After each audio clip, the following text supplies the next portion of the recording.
Greetings, dear people of God at Trinity. Thank you for joining me for this week's reflection. I loved being at church on Sunday, and I saw many of you, and I'm so grateful for your comments about the reflections meaning something to you, something you look forward to in the week. I look forward to them, so I'm glad it's mutual.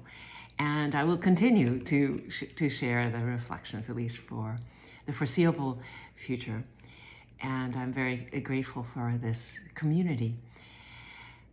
I was on a Zoom call, surprisingly, a few days ago, talking with a group of women feminists and artisans from Honduras who are building community with other women, trying to preserve the ancient traditions of textile work and pottery, and also to empower and liberate the women with economic independence, which is absolutely in line with the work of Thistle Farms Global.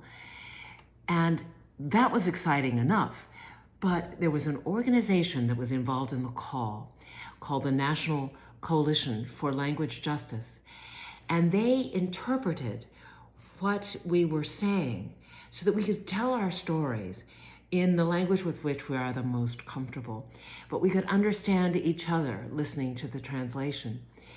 And it was such a wonderful, deeper conversation that we could have. Everyone was on equal footing. And so it reminded me, that experience, of a story about the fear and the struggle of someone who couldn't speak the language. She couldn't be understood because she spoke Arabic. It was in an airport. And this story, which I may well have told you before, but, like a preacher, I really only have one sermon or one story in this case, so I hope you'll enjoy it for the second time if you've heard it before. It's by Naomi Shihab Nye, who is famous for her poem on kindness. So she was wandering around an airport, having faced an announced delay of her airplane. And she heard a voice over the loudspeakers, thought, oh, great, at last the airplane has arrived.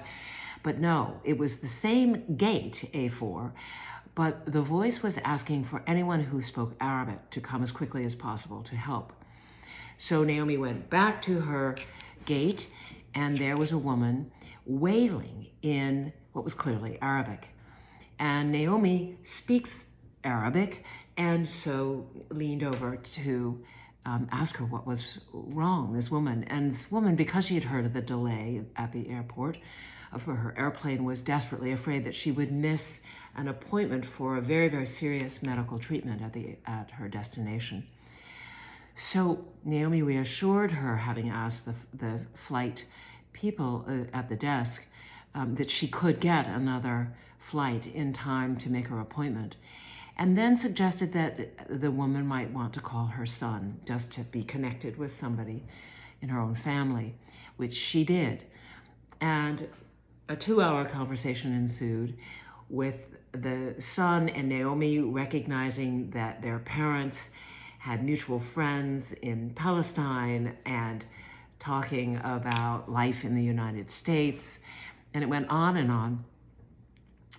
And finally, the woman went from wailing to laughing and patting Naomi's knee and offering Naomi one of a very large supply of homemade cookies from Palestine. And they're covered with powdered sugar. And Naomi took one. And then the woman invited anyone to have a cookie. And 2 little girls offered to share the cookies around. And no one refused a cookie. It was like Holy Communion. And they were covered with powdered sugar, which it covers the cookies. Their fingers were covered, lips and mouths covered with this powdered sugar. So you could see who was the community who had participated in this Holy Communion. And Naomi wrote that she looked around and was just so grateful for an experience where people actually trusted each other. They weren't apprehensive, afraid, suspicious. They were enjoying each other's company. And her final words were, "This is the world I want to live in."